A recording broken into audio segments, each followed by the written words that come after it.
हम attorney general साहब को कहा है मुद्दे को उठाएं और हाई कोर्ट से दरख्वास्त करें कि शहबाज शरीफ साहब या तो नवाज शरीफ को वापस लेके आए, शहबाज शरीफ साहब के खिलाफ कार्रवाई की। नवाज शरीफ के वापस न आने पर हुकूमत का अदालत जाने का ऐलान। लाहौर हाई कोर्ट आज खुद नोटिस लेकर शहबाज शरीफ को तलब करे। वजीर इत्तलात का मुतालबा। फवाद चौधरी का कहना है कि शहबाज शरीफ ने बयान हल्फी देकर नवाज शरीफ को बाहर भिजवाया। मिनी बजट 15 से 20 जनवरी के दरमियान पास हो जाएगा। वफाकी वजीर का दावा। कहा मालूम नहीं सिंध हुकूमत आवाम से क्या बदला ले रही है। सिंध वाहिद सूबा है जहां शहरी सेहत कार्ड से मुस्तफीद नहीं होंगे।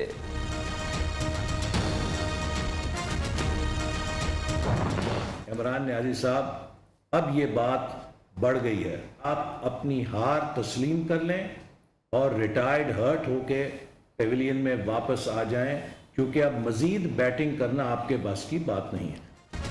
सुबह दोपहर शाम हुकूमत को एक ही काम, लबों पर नवाज शरीफ का नाम। हुकूमत के आसाब पर नवाज और शहबाज शरीफ सवार हैं। हुकूमत महंगाई की बाउंसर से जख्मी हो गई। नाअहल कप्तान के पवेलियन लौटने के दिन शुरू। लीगी रहनुमा अहसन इकबाल का जवाबी वार। मरियम औरंगजेब का कहना है बयान हल्फी पर कार्रवाई का कहना नैब न्यासी गठजोड़ की नाकामी का सबूत है। नवाज शरीफ पंजाब हुकूमत की सिफारिश, अदालत की इजाजत से बाहर गए। तमाम जमातों ने 23 मार्च के महंगाई मार्च में पूरी कुव्वत के साथ उसमें शरीक होंगे। जब वो ज़रा गैर जानिबदार होते हैं तो फिर नताइज भी इसी तरह सामने आ जाते हैं। महंगाई मार्च 23 मार्च को ही पूरी कुव्वत के साथ होगा। पीडीएम सरबराह डट गए। तारीख बदलने की हुकूमती अपील मुस्तरद कर दी। मौलाना फजलुर रहमान का कहना है कि बल्दियाती इलेक्शन में वो गैर जानिबदार लगे। जेयूआई की जीत अपोजिशन की फतह है। दूसरे मरहले में पीटीआई का हशर इससे भी बुरा होगा। पीपल्स पार्टी और एएनपी को कभी अपना मुखालिफ नहीं समझा। नवाज शरीफ जब चाहे वापस आए, ये उनका अपना मुल्क है।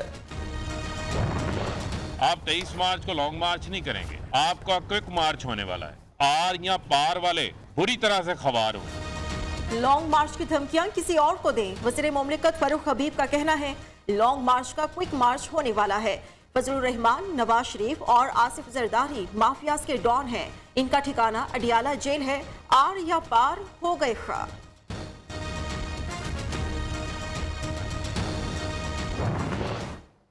अब इन्होंने जो तरमीम की गैर आईनी है, पिटीशन तैयार की जा रही है। 20 अरब रुपए का गंदम जो है उसको चूहे खा गए थे। असद उमर की कराची में बैठकर सिंध हुकूमत पर कड़ी तनकीद। वफाकी वजीर का कहना है कि नैब तहकीकात के मुताबिक 20 अरब की गंदम चोरी हुई। सिंध हुकूमत कहती है गंदम चूहे खा गए।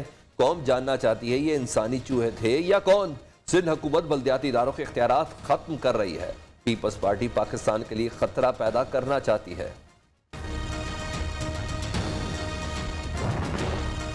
सिंध हुकूमत ने गंदम चोरी करने वाले चूहों को पकड़ा। एक चूहा कोरोना फंड्स के 40 अरब खा गया। इस चूहे ने एलएनजी खरीदारी में कौम के 600 अरब रुपए चोरी किए।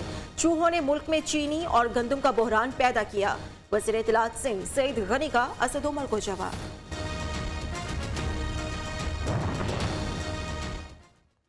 कराची में सिंध असम्बली के सामने जमात इस्लामी का धरना तीसरे रोज भी जारी। सिंध का नया बल्दियाती कानून वापस लेने का मुतालबा। हाफिज नईमुर रहमान ने कहा कि अवामी नुमाइंदों के हकूक पर डाका मंजूर नहीं। धरने से किसी को उठाया गया तो शहर में जगह जगह धरने होंगे।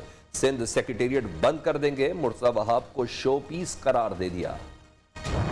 30 जनवरी को उसके गेट पर खड़े होकर उसको आवाज लगाएंगे वजीर आला हाउस के सामने। अगर इस पादाश में मौत को गले लगाना पड़े, मुस्तफा कमाल सबसे आगे होगा। मुस्तफा कमाल का 30 जनवरी को वज़ीर आला हाउस के सामने धरने का ऐलान। बिलावल भुट्टो साहब, आपके बड़ों को मुल्क तोड़ने की आदत पड़ गई। आपके बड़ों ने हुक्मरानी बरकरार रखने के लिए मुल्क दो लख्त किया। कराची में वर्कर्स कन्वेंशन से खिताब। कहा हमने उस वक्त अलमे बगावत बुलंद किया जब उसकी सजा मौत थी। आपके फिरौनों का भी खात्मा होगा।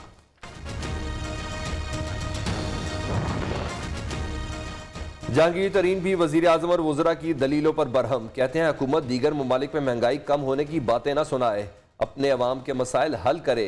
पाकिस्तानी अवाम को सिर्फ अपने घर की फिक्र है। That there are two sorts of crimes in the society. One is corruption and the other is sex crime.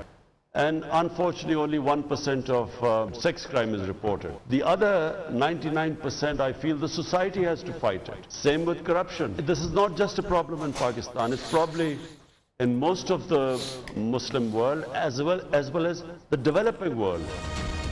Corruption और जिनसी जराइम मुआशरे के दो अहम मसाइल, इनके खिलाफ लड़ना होगा। बदकिस्मती से बदउनवान क़यादत करप्शन को काबिल कबूल बना देती है। पाकिस्तान समेत ज्यादातर इस्लामी ममालिक को एक जैसे मसाइल का सामना है। वज़ीर आज़म का आलमी स्कॉलर से मुकालमा। इमरान खान ने कहा, नौजवान आज इंतहाई मुश्किल दौर से गुजर रहे हैं।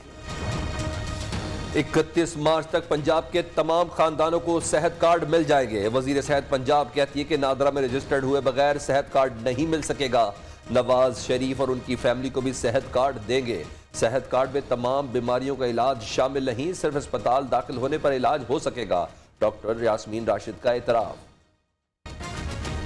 अगर ये कार्ड सबके लिए तो हम नवाज शरीफ साहब को भी कार्ड देंगे, उनके आगे बाल बच्चा जो है उनको भी देंगे। कोशिश करेंगे जरूर कि हम अच्छे से अच्छा इलाज उनका यहीं पाकिस्तान। सेहत कार्ड के तहत कई बीमारियों का इलाज नहीं हो सकेगा। नॉर्मल चेकअप और डॉक्टर्स के तजवीज़ करदा टेस्ट शामिल नहीं। एक्सरे, दांतों और आंखों का इलाज भी नहीं कराया जा सकता। हार्मोन्स की खराबी दुरुस्त करने का इलाज भी नहीं होगा। जहनी, नफ्सियाती, दिमागी बीमारियों का इलाज भी हेल्थ कार्ड में शामिल नहीं। प्लास्टिक सर्जरी की ट्रीटमेंट भी नहीं हो सकेगी। हॉस्पिटल से डिस्चार्ज होने के बाद सिर्फ एक बार चेकअप की इजाजत होगी।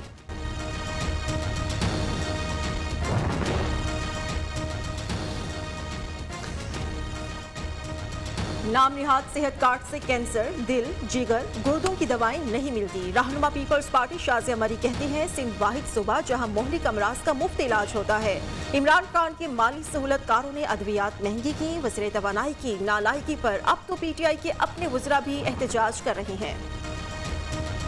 पंजाब में सेहत कार्ड के लिए 399 अरब रुपए बजट में रखने का दावा झूठ निकला। रवा माली साल में सेहत कार्ड की मद में सिर्फ 80 अरब रुपए मुख्तस किए गए। बाकी 319 अरब कहां से आएंगे, किसी को कुछ इल्म नहीं। ओमिक्रॉन की वजह से एक नई लहर आ रही है पाकिस्तान के अंदर। ओमिक्रॉन की लहर आ गई, शहरी मास्क पहने, समाजी फासला रखें। विफाकी वजीर असद उमर की वार्निंग। कोरोना से मजीद 8 अफराद जाँ बहक हो गए। 594 नए मरीज रिपोर्ट। हर नया दिन हुकूमती नालायकी की नई दास्तान सुनाता है। वज़ीर आज़म के वादे और ऐलानात यू टर्न्स के नीचे दब गए। IMF का तैयार करदा मिनी बजट पास हो गया तो मुल्क की खुद मुख्तारी खतरे में पड़ सकती है। अमीर जमात इस्लामी सिराजुल हक का कहना है कि हुकूमत मिनी बजट का बोझ भी अवाम पर डालना चाहती है। पाकिस्तानियों की अक्सरियत PTI की हुकूमत से नाला। 55% की राय में कारकर्दगी खराब, सिर्फ 13% के करीब बेहतर काम किया। अपोजिशन की परफॉर्मेंस पर भी 56% पाकिस्तानियों का अदम इत्मीनान का इजहार। खैबर पख्तूनख्वा और बलोचिस्तान में 82%, सिंध में 75%, पंजाब के 52% शहरी सूबाई हुकूमतों से नाखुश। IPSOS ने सर्वे रिपोर्ट जारी कर दी।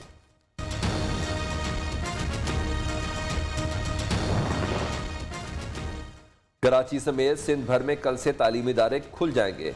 मौसम सरमा की तातीलात में तोसी नहीं होगी, हुकूमत ने फैसला कर लिया।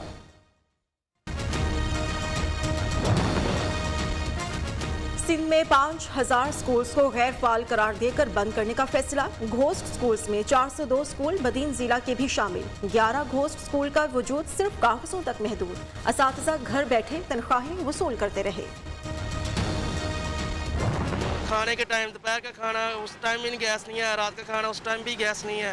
खुद PTI का हूँ, अल्हम्दुलिल्लाह अब भी कहता हूँ, लेकिन अगर बेहतर सूरत हाल हो गई तो हुकूमत से मुतालबा करते हैं कि आप हमारी मुश्किलात में आसानी करें। चूल्हा जले ना हीटर चले, घरेलू के साथ साथ सनती सार्फिन भी मुतासर। खैबर पख्तूनख्वा में गैस और बिजली की लोड शेडिंग खत्म की जाए।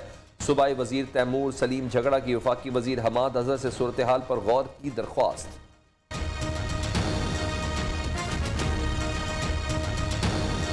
पब्लिकली रिक्वेस्ट करना चाहूँगा, हमाद अजहर साहब आएँ पेशावर, यहाँ पे वो पल्स देखें लोगों का, वो हमारे साथ ये इश्यूज हल करें।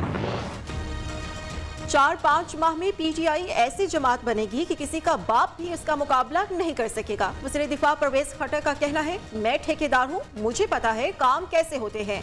तहरीक इंसाफ खत्म हुई है ना खत्म होगी। पार्टी में लीडरशिप नहीं थी, इत्तेफाक नहीं था, तो ये मसला पैदा हुआ।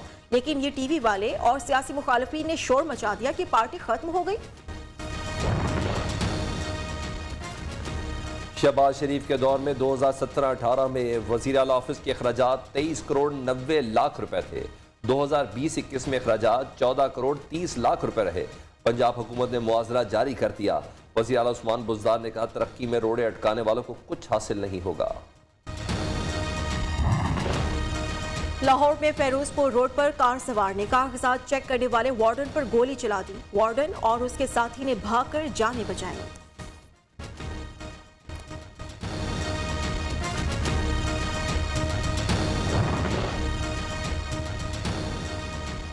इकबाल पार्क लाहौर में खवातीन को हिरासा करने वाले 2 बुर्कापोश नौजवान गिरफ्तार। दोनों उबाशों को एंटी राइट फोर्स ने गिरफ्त में लिया। सुप्रीम कोर्ट के अहकामात पर अमल दरामद। कराची में नस्ला टॉवर को गिराने का काम जारी। तारिक रोड पर रात गए तजावुजात के खिलाफ ऑपरेशन। पार्क की जगह पर बनी दुकानें मिसमार कर दी गई। पुलिस की भारी नफरी भी मौजूद रही।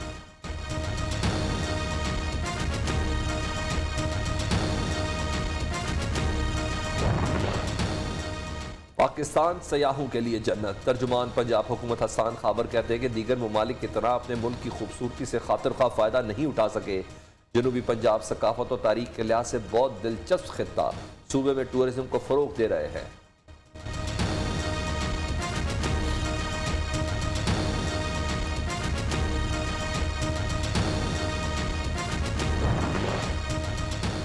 बादल बरसाने वाला नया सिस्टम मुल्क में दाखिल। पंजाब, खैबर पख्तूनख्वा, बलोचिस्तान, गिलगित बल्तिस्तान और कश्मीर में आज बारिश और बर्फबारी का इम्कान। 3 से 7 जनवरी के दौरान सिंध और बलोचिस्तान में भी बारिशों की पेशगोई। गिजर और हुंजा में बर्फबारी। सड़कों पर ट्रैफिक की रवानी मुतासर।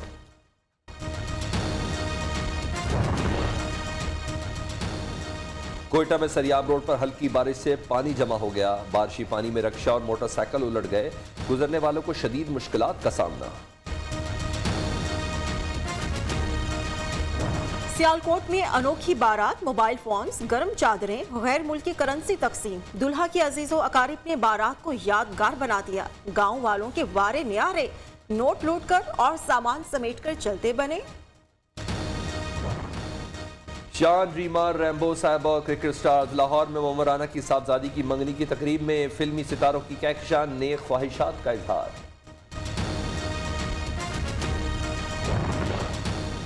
गवर्नर पंजाब से बरतानवी हाउस ऑफ लॉर्ड्स के रुकन डेनियल हनान की मुलाकात। चौधरी सरवर ने कहा, अफगानिस्तान में अमन व इस्तेहकाम के लिए आलमी बिरादरी को एक पेज पर आना होगा।